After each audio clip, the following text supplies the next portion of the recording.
Je suis Kit et je te souhaite la bienvenue sur la chaîne Mortal G, la chaîne YouTube des héros de la pop culture. Hello les amis, j'espère que vous allez bien. C'est Mortal G. On continue?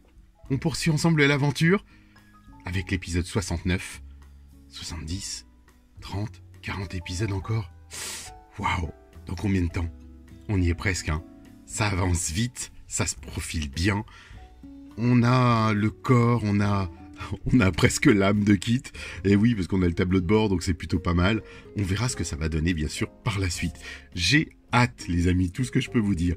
Aujourd'hui, encore un nouvel épisode.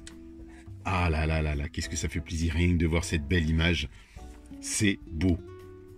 Je voulais vous remercier aussi pour tous vos messages, tout ce que je reçois au quotidien de votre part, c'est juste énorme.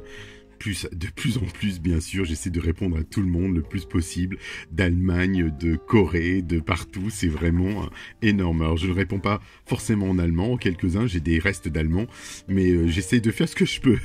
Donc voici l'épisode Le Caméléon. Un maître du déguisement surnommé le Caméléon s'échappe de prison et cherche à se venger de l'homme qui l'a arrêté, Michael Knight. Voici l'épisode 11 de la saison 3. C'est pour ça qu'on arrive, vous voyez, effectivement, ça va vite. Et les fonctions de Kit sont abordées dans cet épisode, bien sûr, comme à l'accoutumée. On va trouver le générateur de vide. Alors, un générateur de vide, ça, c'est une nouveauté. Donc, il peut créer du vide, peut-être à l'intérieur, bien sûr. Synthétiseur anharmonique, toujours. Mode pilote automatique, téléphone embarqué, ouverture automatique du toit à gauche, éjection à gauche, puisqu'il ouvre, il éjecte. Dispositif infrarouge, générateur de graphiques interactif. Celui-là, on le voit, et puis je me suis fait un plaisir de l'animer dans ma propre voiture. Routage prédictif, waouh! Recherche de cartes, scanner médical, radar, mode surveillance, appel vidéo, suivi des appels téléphoniques, ouverture de la malle arrière et turbo boost. Alors c'est vrai que l'ouverture de la malle arrière, ça paraît bête, les amis, mais dans mon kit, le moteur arrière est mort, donc je ne peux pas ouvrir le coffre de manière électronique, alors que j'ai un bouton pour ça. Et avant, les premiers modèles, 82, 83 et autres, ne s'ouvraient pas de manière électronique. C'est venu un petit peu plus tard, aux alentours de 90, 91, 92, et comme mon kit est de cette génération-là, il comportait ce bouton, sauf que mon moteur est mort, donc je ne peux pas fermer le coffre comme je l'entends. Il faut que je vous parle de ce saviez-vous qui est juste génial. Ces épisodes contiennent des hommages assumés à Casablanca, vous savez, le film de 1942. Le décor de l'Armand's Café est similaire à celui du Ritz Café du film, et sa clientèle interlope correspond également à celle du club fictif où Michael se rend pour traiter avec le marchand d'armes Armand Pressler, Byron Webster. L'acteur présente également une forte ressemblance physique avec Sidney Greenstreet, qui jouait le rôle du seigneur Ferrari, chef des contrebandiers de la ville marocaine dans Casablanca. Et attention, c'est pas fini. À l'Armand's, Michael rencontre aussi une belle femme appelée Ingrid, comme Ingrid Bergman. Donc c'est juste énorme. C'est vrai que c'est fou. C'est fou, et plus ça va, plus il y a des choses qui sont vraiment bluffantes. Alors je vous passerai ce petit saviez-vous. Vous regarderez, ça c'est un petit code que Bonnie a créé, ça c'est pour vous. On aura une belle chanson de Laura Branigan de Lucky One. On va dire que c'est une des seules connues, réellement. Mais bon, elle a cartonné quand même, hein. Donc on reverra ça, c'était bien sûr dans l'extrait de l'album Self Control. Et puis, elle a été tout de suite classée au Billboard, 20e place et tout, c'était énorme. On a de belles photos là, j'aime bien ces photos. C'est rare de voir en pleine journée Kit avec des phares allumés, des anti-brouillards, donc c'est plutôt sympa. Ici, on a notre petit mode story, le eject, left and right. Donc c'est cool, j'aime bien, on voit des petites fonctions, vous savez, d'espionnage de Kit. Là, il y a un gros mode éjection ou quelqu'un qui tombe d'hélicoptère. Et puis, des petits détails que j'aime bien aussi, de voir comme ça l'intérieur de la voiture, où là, vous voyez par exemple le haillon quand il se lève, vous voyez ce qu'on appelle, on va dire une sorte de rideau qui se déplie, qui est directement pour protéger. C'est un store en fait, hein. Et il y a eu deux moutures en fait, une mouture qui se greffe directement en haut sur le haillon, comme moi je l'ai dans ma propre voiture, et une autre version que d'autres ont améliorée peut-être, ou perforée, et qui se greffe directement en bas, et vous pouvez ouvrir le haillon tranquillement, mais bon, voilà, ça fait que vous voyez noir à l'intérieur. Ensuite, on abordera bien sûr la charnière de porte gauche, engrenage et vitre. Ah, ça c'est cool, ça c'est super sympa. J'ai hâte de le monter celui-ci. On aura une petite vitre, des petites protections, tout ce qu'il faut, tout ce qui va bien, les petits scotch. On fera attention bien sûr. Et générateur de vide. Bah oui, je vous en ai parlé, c'est le Air Vac. Donc l'évacuation en même temps, vacuum. C'est Kit n'est certainement pas un véhicule ordinaire dans son habitacle par exemple, en plus d'offrir, comme toute autre voiture de luxe, un excellent confort, il réserve à ses occupants quelques surprises les plus utiles. C'est un générateur de vide, effectivement. Imaginons qu'il ait de la fumée à l'intérieur, après une belle explosion, puisque c'est le cas. Et bien là, il évacue la fumée en faisant le vide, en extrayant tout l'air à l'intérieur, sur l'extérieur. Donc il peut largement étouffer une personne à bord, comme le faisait d'ailleurs, car, souvenez-vous, il essayait d'étouffer les gens, de se chauffer, il peut tout faire, c'est des voitures tueuses en puissance, hein. Christine là-dessus, ce serait peut-être presque une rigolote. Voici nos éléments, on fera attention bien sûr à la vitre, donc je regarderai tout ça avec vous, je vais tout ouvrir, c'est parti, on se retrouve à l'instant. Et bien voici nos pièces. Vous ferez très attention quand même pour garder un peu l'esthétique, mais je trouve ça très joli. Le plastique, on a plusieurs petites pièces en plastique, une pièce en métal et une seconde en métal, plus fine du moins. Donc voilà, et des petits scotch, on fera bien sûr le détail de ça. On va de suite retirer notre portière, celle que vous aviez mise de côté, parce que justement on va mettre la charnière, il va falloir l'insérer à l'intérieur. Alors justement, maintenant il faut voir dans quel sens et comment ça se positionne tout ça.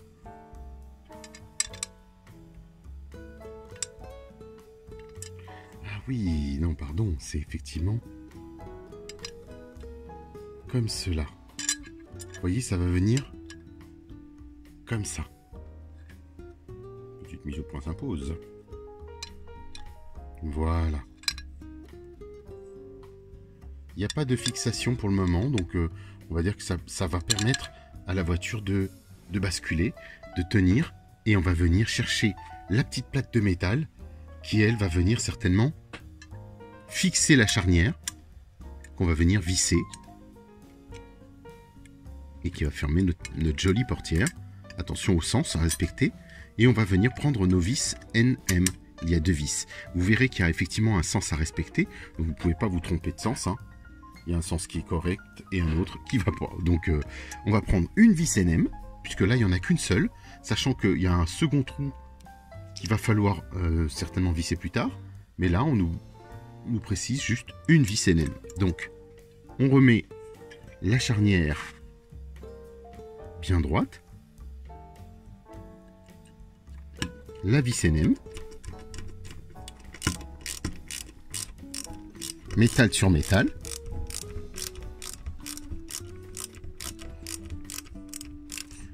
Là, il faut que ce soit solide. Hein. Je pense que on ne peut pas se tromper parce que vous verrez qu'après, c'est ce qui va permettre de faire le mouvement de la portière, d'ouvrir et de fermer, bien sûr. Donc, vis NM, voilà, on l'a fait. On n'a pas de... Voilà, ils appellent ça un couvre-charnière, hein, donc avec une seule vis, effectivement. Donc là, on est dans le bon sens. Hein.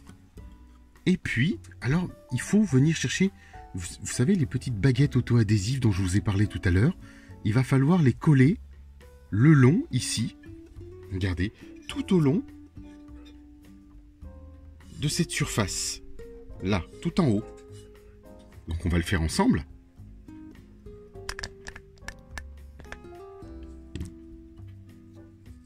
Il y en a deux, hein, donc on va s'y appliquer avec méthode. Peut-être justement, pour avoir de la méthode, ce serait mieux de prendre ceci.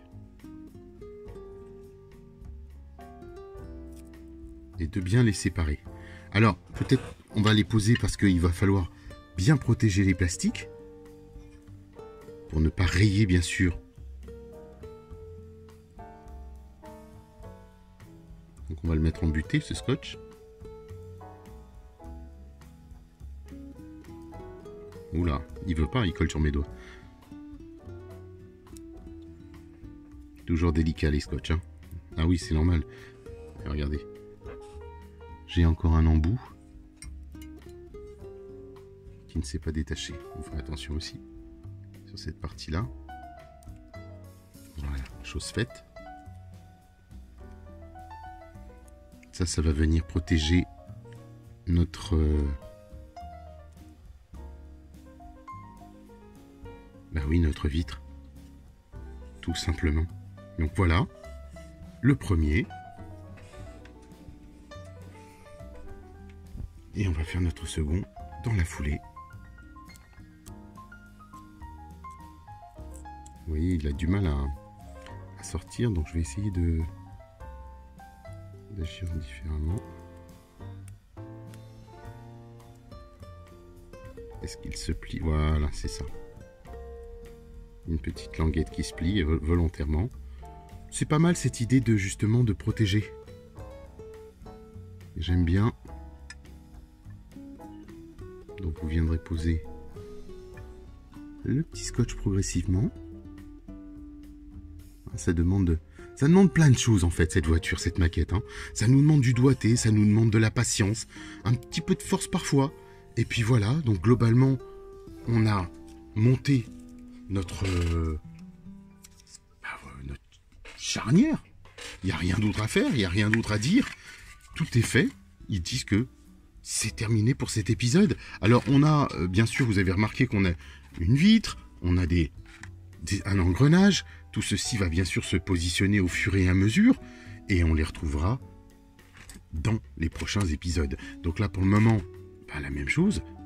Pour l'épisode qui va suivre, je range le tout pour protéger. Je le laisse en attendant dans sa pochette avant d'ouvrir une prochaine.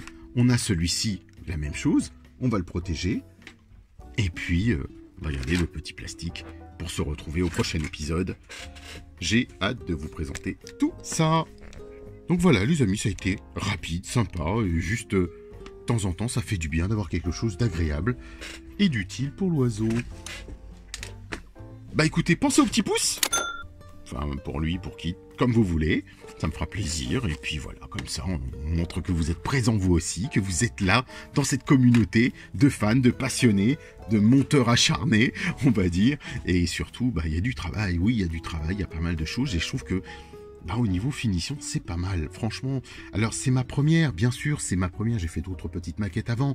Mais en on va dire en création 1/8 comme ça, je sais que parmi vous, il y en a beaucoup qui sont habitués, qui en ont fait précédemment, mais c'est vrai que chaque voiture est différente, son montage est différent, les ensembles sont différents, Kit comporte de l'électronique, comporte beaucoup de fils, le tableau de bord qui s'allume un peu partout, on a des choses qui sont un peu particulières, c'est sûr, ça va de soi. On en parlera dans le prochain épisode à suivre, et c'est parti, je vous retrouve juste après sur Mortal G, si vous voulez, sur la page Facebook, comme d'habitude. On se retrouve aussi, et je vous ai pas dit que j'avais Mortal G sur Instagram. Et oui, maintenant c'est sur Instagram, les amis, venez, c'est Mortal G Univers sur Instagram. On se retrouve dessus.